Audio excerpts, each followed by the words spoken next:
depuis le début du XXe siècle, attiré beaucoup les grimpeurs, les excursionnistes, voilà, où l'escalade, la randonnée s'est vraiment développée. Et c'est d'ailleurs à ce moment-là que sont créées les premières associations de protection des calanques. Et c'est ce qui a fait que le site reste si préservé aujourd'hui, quoi. Avant, dans les calanques, justement, il y avait l'escalade. On parlait d'escalade. L'escalade, au départ, était un outil, enfin, en tout cas, c'était une pratique d'entraînement pour l'alpinisme, en grande partie. Lors de la conquête des sommets, les gens s'entraînaient sur rocher pour être plus performants en montagne. Aujourd'hui, c'est devenu un sport à part entière. Moi, j'ai fait de l'escalade pendant 30 ans ici. Bon, ça se voit pas, je suis gros, mais j'ai fait beaucoup d'escalade jeune. Ça a été connu. Il y avait Gaston Rébuffat, qui était un guide très renommé en France, un guide de haute montagne, qui venait grimper ici.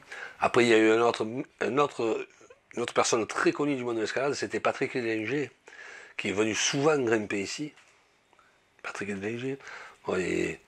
Il y a des gens du monde entier qui viennent grimper ici parce que les parois sont très bien équipées et ça attire énormément de clubs de grimpe et voilà quoi. La pratique de l'escalade a évolué comme toutes les autres pratiques sous différentes formes.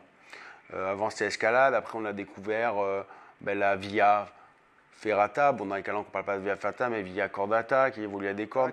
En fait, on n'a pas le droit de laisser d'équipement à demeure, donc ce sont nos guides qui évoluent et équipent des parcours sur corde et qui démontent à chaque fois.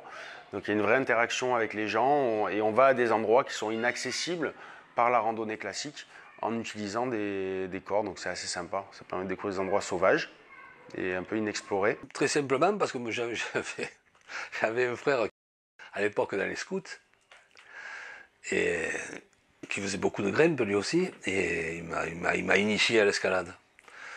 Mais après j'ai eu la chance de connaître Gaston Rébuffat qui venait ici souvent chez un copain qui est décédé maintenant parce que bon, c'était des anciens quoi.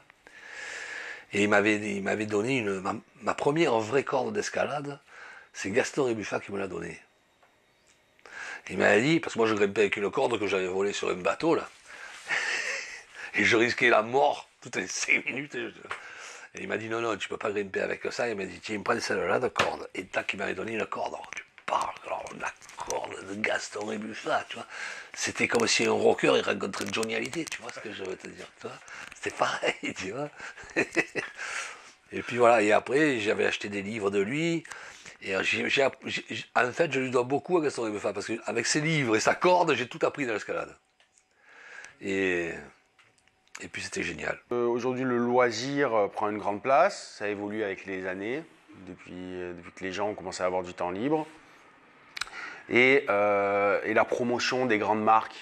L'escalade, les randonneurs, tout ça, c'est tout un ensemble de choses que le parc doit gérer. Et ça, je ne sais pas comment ça va évoluer parce qu'il y a des exemples quand même dans certains parcs nationaux de par le monde où d'avoir voulu trop ouvrir, il y a une accumulation, il y a une surfréquentation et qui est négative pour l'environnement. Hein. Donc c'est un équilibre à trouver.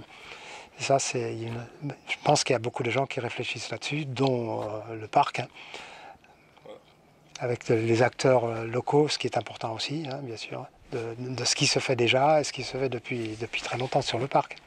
Avant, il y avait plein de petits professionnels qui faisaient leur activité dans leur coin, ce qui ici est le cas, hein, toujours, hein, mais je pense que tous ces professionnels-là, aujourd'hui, cherchent à s'organiser, s'institutionnaliser pour rendre ces pratiques-là viables. Parce qu'il y a tellement plus de monde et les pratiques ont tellement évolué que si on n'évolue pas avec elles, on va droit dans le mur. Voilà.